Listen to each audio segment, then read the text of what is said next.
नमस्कार, मी संदेश शिर्के, बातमीदार.com या वेब वृत्तवाहिनीमध्ये आपल्या सर्वांचं स्वागत। नजर टाकूयात शहरातल्या काही महत्त्वाच्या घडामोडींवर। कल्याणमधील सापर्डे ग्रामस्थ करणार खाडीपात्रात आमरण उपोषण। रेती माफियांमुळे स्थानिक वेताळेश्वर देवस्थान बुडण्याच्या मार्गावर। मुंबई महापालिकेची जलवाहिनी असलेला पूल कोसळण्याची शक्यता। संतप्त ग्रामस्थांनी दिली शासनाला 7 दिवसांची डेडलाईन। स्थानिक पोलीस आणि तहसीलदार धृतराष्ट्राच्या भूमिकेत। जे चित्र आपण आता आपल्या डोळ्यांनी पाहताय हे आहे कल्याण डोंबिवली महापालिका हद्दीतील सापर्डे गावच्या खाडी किनाऱ्यालगतचं। ज्या पद्धतीने या ठिकाणी अवैध रेती उपसा सुरू आहे ते पाहून आपल्यालाही आश्चर्यच वाटेल, कारण या रेती माफियांना कोणाचंच भय नाहीये। रेती माफियांनी सुरू ठेवलेल्या या अवैध रेती उपशामुळे येथील स्थानिकांचं वेताळेश्वर देवस्थान आता बुडण्याच्या मार्गावर आहे।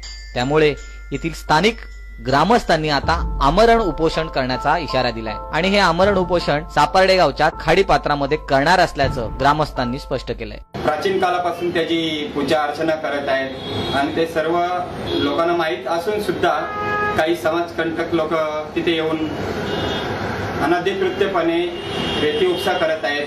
त्याच्यामुळे आमच्या देवालाच नव्हे तर आमच्या स्वतःच्या घरच्या माणसाला जशी इजा होत आहे तशा त्या देवस्थानाला इजा होत आहे। त्याच्यामुळे शासनाने याची लवकरात लवकर खबरदारी घ्यावी। त्याचे आम्ही वारंवार त्यांच्याशी पत्रव्यवहार केलेला पण आहे शासनाचा। जर त्यांनी लवकरात लवकर इथपर्यंत काही काळजी नाही घेतली त्याची तर आम्ही लवकरात लवकर उपोषणाला बसणार आहे। आमरण उपोषण करू खाडीत जाऊन आम्ही। या अवैध रेती उपशामुळे केवळ या देवस्थानालाच धोका पोहोचतोय असं नाही, मात्र याचा सर्वात मोठा धोका आहे मुंबई महापालिकेच्या जलवाहिनीला।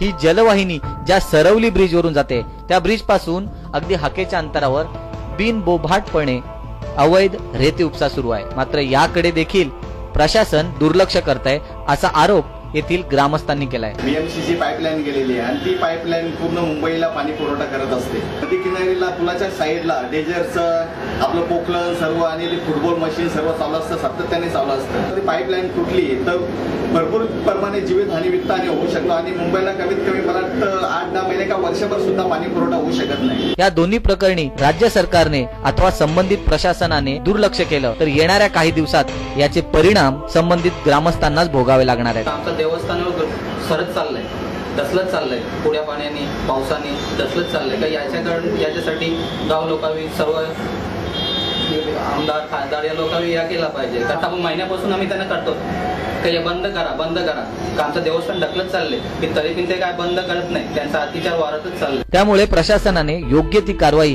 लवकरात लवकर करावी व येथे सुरू असलेला अवैध रेती उपसा बंद करावा अशी मागणी ग्रामस्थांनी केली। जर्नलिस्ट अक्षय महाडिकसह संदेश शिर्के, बातमीदार.com, कल्याण।